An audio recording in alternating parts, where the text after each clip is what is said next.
Welcome to another live stream, another Sunday at night stock talk. Welcome. How are you all doing tonight? We have a couple of areas we are going to cover today.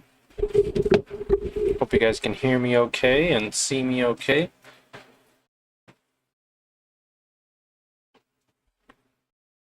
Give me just a second, start getting some people to start tuning in. Hope you guys are all having a great weekend.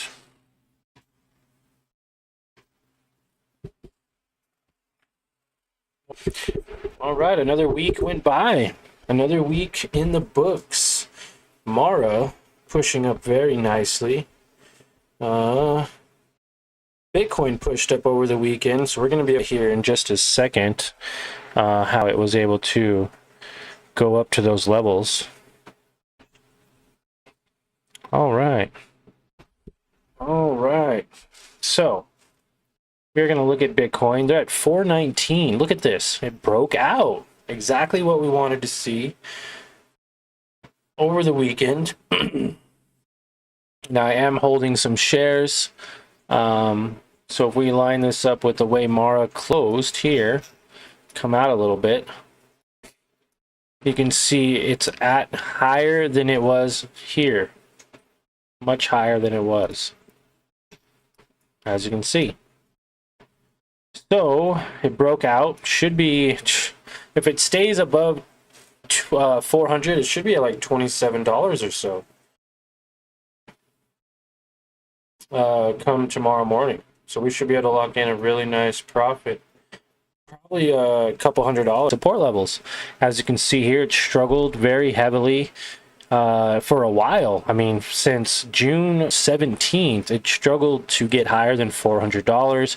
Had some huge correction days and rejection periods, getting as low as 350 this day and bouncing back up to highs of 400, and then coming all the way down to 288. That was an extremely low that it experienced.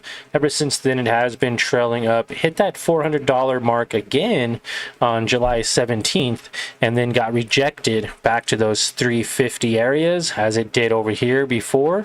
So that would also be a strong area of support right at 350 for Bitcoin Cash. And knowing that, we figured it was just going to bounce off of that $400 level again.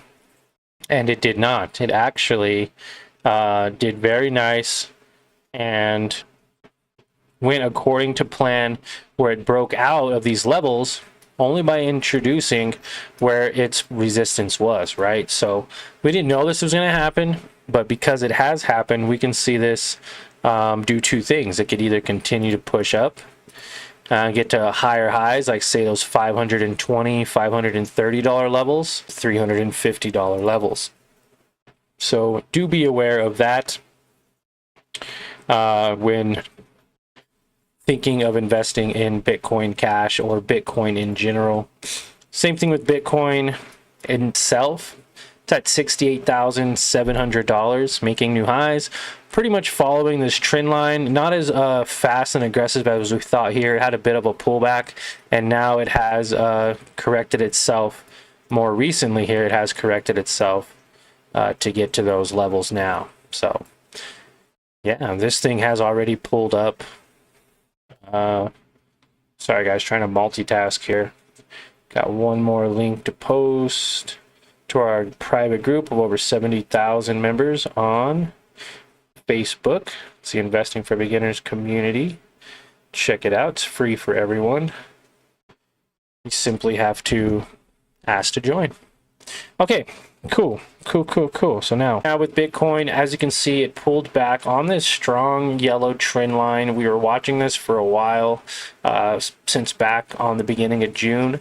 Now it has flipped the script, as they say, and it went from selling off and consolidating to now obvious signs of confirmation.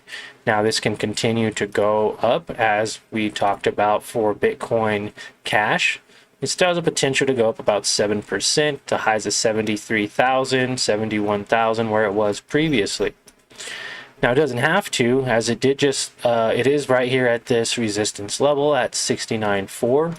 So let's put that into effect here, as it already did bounce off of that number once, indicating strong signs of resistance, meaning it could just continue to come back down and ultimately break this trend line and start coming down this way. Okay, so let's as lows of 55,000, now highs of 70,000. You can easily see exactly where this is and where it's trading. So it's very overbought, it's very overextended. So be very careful. There's not much room that it can go up. Now if it does, great, but there's more possibility that it would pull back come Monday morning.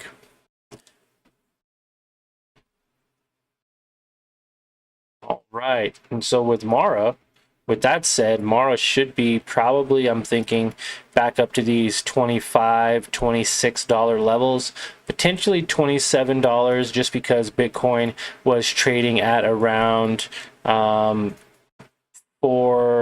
let's see, right around the $400 mark. Now it's at $420.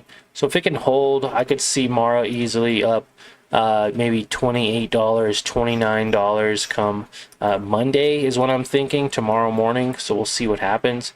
It's gotten as high as $34, but again, Bitcoin Cash would have to push up, trading necessarily off of what Bitcoin is doing. Bitcoin is a 24-hour market, so we will see all this take effect in the morning. Actually, right around, what is it, 4 a.m.? I believe it's going to be 4 a.m. Or is it 5? It says 5 on here in my area. So whatever time the market opens in your area. All right, so some top stocks that we're going to be looking at. I know we spent a lot of time on Bitcoin. Should have saved it for the last little bit, but that's okay. AMD, not looking too bad. It is selling off. It is sticking around with this trend line here. Now, its consolidation period is a lot lower. It obviously looks like it broke some of these support levels. So now it's in that buy range area for potential bounce or potential, you know, profit of around 32%. Now, it doesn't mean AMD has to go up all the way to those highs, but it is definitely possible. CMG is another company we've been tracking on the Sunday night stock talk, as well as a few other live streams, as well as some other past videos.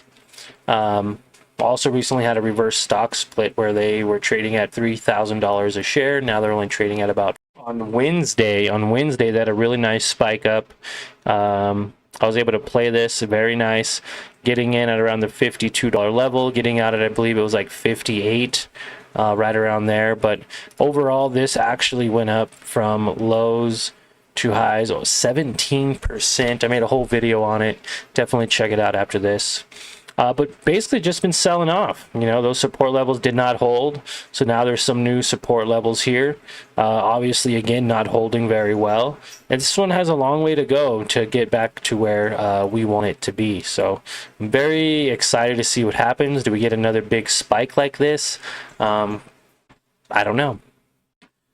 Only time will tell. CrowdStrike is down. It is past its support level, so that means it is oversold from where it usually trades at, as you can see here on January 17th, February 20th, April 20th, and June 4th. These are all at support levels. It is now way down here, which means this support level is not any longer validated, and it has areas down as low as this, where we're going to try to see what happens.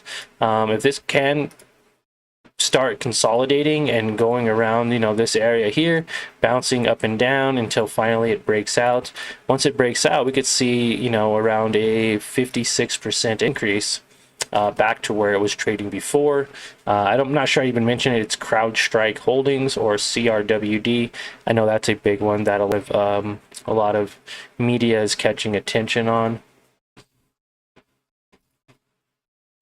Intel had a nice breakout to new levels, as you can see here, but then had just a lot of resistance, a lot of consolidation, and came back down to those previous lows where we were watching for quite some time. Now, for all of you who, you know, watch these past Sunday night these Sunday live streams, can clearly see that they were able to make some profits. Basically, if they were bought in this $30 area and sold at any point up here, that was around 15 to 20%.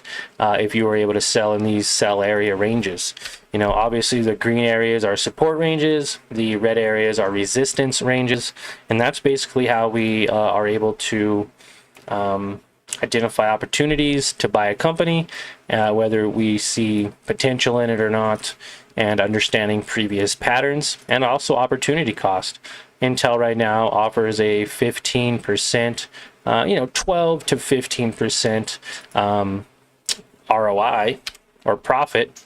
To put that in perspective, that's $150 on a $1,000 investment, or $1,500 on a $10,000 investment. Whichever number is, obviously closer to whatever your number you're looking to make every day in the stock market. We already talked about Microsoft looking really good as well.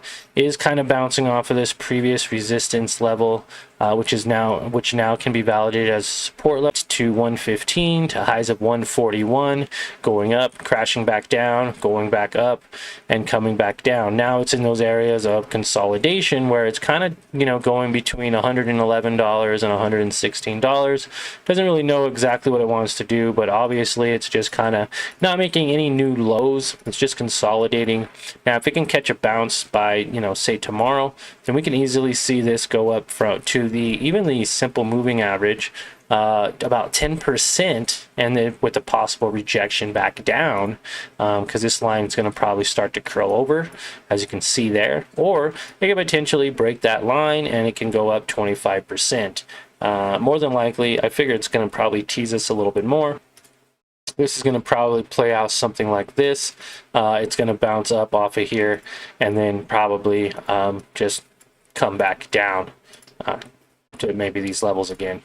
Possible breakout again, and so that's where we're going to want to wait and see for sure. Now this isn't 100%. This is just my hypothesis on what exactly I've seen with $1,000. And even if you bought 10 shares, it wouldn't be a heck of a lot.